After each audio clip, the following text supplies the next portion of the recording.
नमस्कार, स्वागत आपका के हरियाणा पे। मैं हूं आपके साथ रमेश जाखड़ और इस वक्त मैं मौजूद हूं ढूकड़ा गांव में। ढूकड़ा गांव में होने वाली पंचायत पे सभी की निगाहें जो है वो टिकी हुई है कि आखिर क्या फैसला होना है। सबसे पहले मैं आपको तस्वीरें दिखा देना चाहूँगा। यहाँ पे गाँव के लोग जो है वो इकट्ठा हुए हैं, अच्छी खासी संख्या में यहाँ पे गाँव के लोग जो है वो इकट्ठा हुए हैं और ये मीटिंग इनकी जो है वो लगातार चल रही है।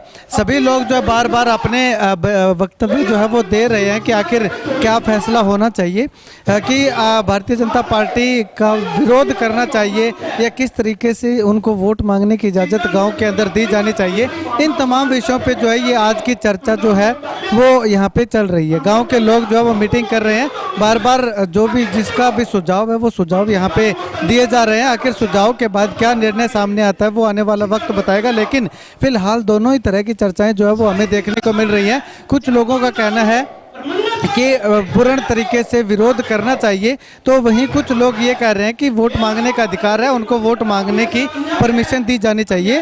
वोट जिसको देना है वो देगा, नहीं देना है वो नहीं देगा। जिसको भारतीय जनता पार्टी से या अब इन 3 कानूनों से जिनको रोष है वो वोट ना डालें, लेकिन वोट मांगने दिया जाए। ये तमाम चर्चाएं जो है वो यहाँ पे चल रही है। आखिर डिसीजन क्या होता है वो डिसीजन कुछ समय बाद जो है वो आने वाला है।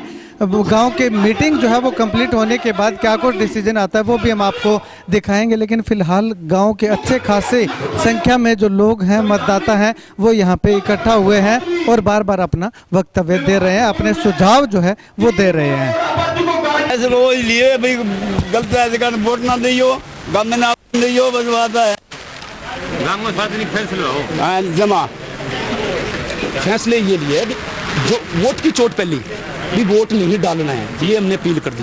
दूसरी ये अपील कर दी भी आप जो सत्ता के साझेदार और सत्ता के अंदर जो पार्टी है उस पार्टी के लोगों को आओ भगत ना करो, उनसे हाथ जोड़ के रिक्वेस्ट करो, क्योंकि अपने नाते रिश्तेदार वो सारे हैं, इसी समाज के लोग हैं, उनसे हाथ जोड़ के कह दो भी 30 दिन आप ना आओ, ये हमारे समाज का फैसला है। ये हमने बोला है गाँव गाँव के अंदर, पब्लिक प्लेटफॉर्म पर भी बोला गया। तो क्या भारतीय जनता पार्टी, जननायक जनता पार्टी का जो उम्मीदवार है उसका भी जब गांव में वोट मांगने के लिए आएंगे? हम पहले से ये तय कर लिया भी यहाँ पे कोई उसको जगह नहीं देगा, यानी एक बंदा उसके अंदर इन्वॉल्व नहीं होगा, तो अपने आप वो हो गया, इसमें जरूरत भी नहीं आता है। तो गाँव क्या निर्णय? शांतिपूर्ण तरीके से हम उनको रिक्वेस्ट करेंगे भी आप हमारा अमन चैन ना खराब।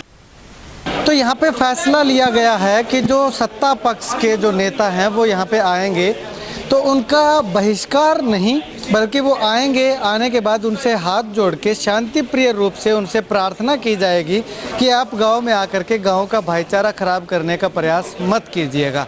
ऐसा फैसला यहाँ पे लिया गया है। हालांकि कुछ जो विरोधाभास भी हमें यहाँ पे देखने को मिला था, लेकिन उन तमाम लोगों को समझा दिया गया है, उनको इस बारे में एग्री कर लिया गया है कि किसी का विरोध जो है वो इस तरह से नहीं किया जाएगा जैसे विरोध पहले देखने को मिला था, लेकिन उनको हाथ जोड़ के निवेदन किया जाएगा कि आप इस गांव में आकर के वोट मत मांगिएगा, क्योंकि यहाँ पे जब आप वोट मांगेंगे तो किसान जो है वो और ज़्यादा उग्र हो सकते हैं और आपका वो भारी विरोध हो सकता है। तो ये फैसला अब लिया गया है। अब इस फैसले में आगे कितना इम्प्लीमेंट किया जाता है, क्या ये फैसला जो है वो लागू रहता है या नहीं रहता, ये आने वाला वक्त बताएगा। लेकिन ढूकड़ा गाँव का आपको मैं इतिहास बताना चाहूँ तो ढूकड़ा गाँव वो गांव है जब भी किसान आंदोलन को किसानों की ज़रूरत पड़ी तो ढूकड़ा गांव ने सबसे पहले अग्रणी भूमिका जो है वो निभाने का काम किया है। खैर, इस मामले में नेताओं का विरोध करने के या नेताओं को गांव में ना आने देने के मामले में किस तरह से भूमिका